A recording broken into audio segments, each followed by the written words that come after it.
Hi, I'm here with George from Larson's Best Christmas Trees. Over the past 40 years, Larson's has been providing trees to families all over eastern Long Island. Over the last 40 holiday seasons, families from eastern Long Island have been able to get a beautiful Christmas tree from George and his team. I've been looking forward to this one as it's a very unique business and that it's only operational for about 40 days in the year. Let's get behind the scenes of this business and see what it takes to run a Christmas tree farm that grosses more in 30 days than some do in a year. I'm James Webster, and this is Owners and Operators.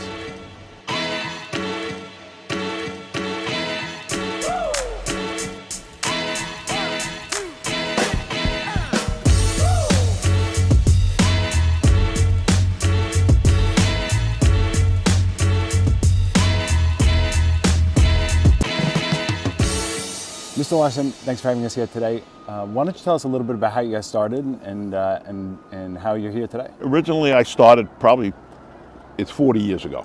I was driving a truck, 3 kids at home. A friend of mine owned a Christmas tree lot in West Babylon on 109. And he said, come work for me and make a couple extra bucks for Christmas. And I went and I worked for him for Christmas, bought my wife a really nice present, took care of all the presents with the kids. The next year we did the same thing. And by the 3rd or 4th year, they were off in another property, and he wanted me to run it. He was going to pay me, and I said, no. I says, I'll run the property, but I get to keep half the profit, or I could keep half the loss. Because at that point, it's 4 years later, I was a little more financially stable between my job and everything else. And since then, it's been a perfect marriage between the two of us. That's great. And this is where we're at now. 40 years later. As we've talked about, Owners and Operators likes to get behind the scenes. I appreciate you letting the team tag along and get while you were setting up. But why don't you talk to us a little bit about what goes into getting ready for the season? Getting ready for the season probably starts in July or August. It's 100 degrees. I'm walking around a Christmas tree lot somewhere either in Canada or South Carolina or North Carolina, depending on where the trees come from. And you start looking at fields. We know most of our growers for several years. I would say that most of them are in the 10 and the 15 year category that we've been dealing with them. We just go to see what the product's going to look like that year. Gotcha. And at that point, we start taking orders and placing them. Beginning in November, we start digging into our storage pile, and then we start setting up. How long does it take to set up? Setup takes about a week and a half to 2 weeks. Okay. All right. You know, you got to have a crew here. You got to be putting stuff in, bringing trailers in. We got to bring power in. You got to wait for the cable guy to come to run all the ITT lines for all the charge cards. So it's not like 40 years ago where you set up on a corner and you had a bunch of change in your hand, 5s, 10s, and singles. People bought a tree, you paid them. Everything now is a lot more high tech. Sure. It might seem self-explanatory, but why don't you tell us, is there anything besides Christmas trees that you guys do here? Basically, we stay with the Christmas trees, maybe some wreaths. We do the cemetery pieces, the roping, things of that nature. Basically, it's all live farm products. Any of the outside products that are other than Christmas tree stands or whatever, we don't get involved with. Gotcha.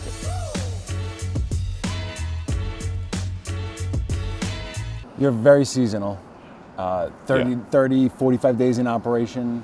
30 days, max. 30 days, right? Max. We teased about it in the intro about how you do more in business in 30 days and some businesses do all year. Correct. But there's challenges that come with that, like employees. How do you get your employees for 30-day time? Just, they come in, we hope, they work. Like I said, most of them are basically looking for Christmas money. A lot of them are seasonal workers themselves. This year there was limited amount of help coming in the gate, but then as the weather turned, I got more contracted guys coming in who couldn't work because of the weather. They can't work on the outside of the houses. They can't do this, they can't do that, and then they were looking for work. So a lot of that is basically seat of the pants. Gotcha. You know, some days I have 5 guys, some days I have 3. What keeps you up at night? I would say just worrying about the weather and what the next day is going to bring. Yep. You know, you can't plan your customer base. You can keep your records. You can do what you're going to do, and then all of a sudden, Mother Nature throws a curve in. You know, when it throws the curve in, all of a sudden, everybody has the rain flu, or the wind flu, or the cold flu, or mommy said you can't go out. Or the snow. Yeah. To bring a tree with snow in the house. Snow is a major issue with the trees. It's also a major loss at the trees. Everybody thinks that, oh, snow, they're all going to come buy a tree. All right. When it's snowing, I might get 10 extra customers buying a tree. But I've lost all my cemetery trade, all my decorating trade, at least until the snow is gone, Gotcha. if it melts. If you can snap your finger and make a change immediately, what would that might be? Have my deliveries show up on time, and have some of the fuel prices drop, because that's affecting not only me, everybody else at the Christmas season. Everything they buy has to come by truck. Yep. And fuel went from $2.30 a gallon last year to almost $6 in some states. Has your vision changed from when you first started to today? Yeah, everything has changed. You know, we know what kind of trees that the customers look for. Years ago, it was a softer tree. Then it became a harder tree with the heavier ornaments for the branches. Then they went through a couple of years where it seemed like everybody wanted something super elaborate. And now they're back down again to this 7 to 8 foot Christmas tree. We're going to put it up for 2 weeks or 3 weeks and take it down. Politics and economy changes. Yep. I'm going to say that all has a lot to do with it. You know, COVID had a lot to do with it. 9/11 had a lot to do with it. It all causes everything to change. And unfortunately, sometimes it's not always for the better, but sometimes it is. COVID year was like excellent for us because everybody stayed home. Sure. 9/11, everybody stayed home. If they start traveling now, it's like, nah, I'm not going to put a tree up because we're going to go the day after Christmas. We're going to do this, we're going to do that, we're going to do the other thing. So that all has an effect on everything. Makes sense.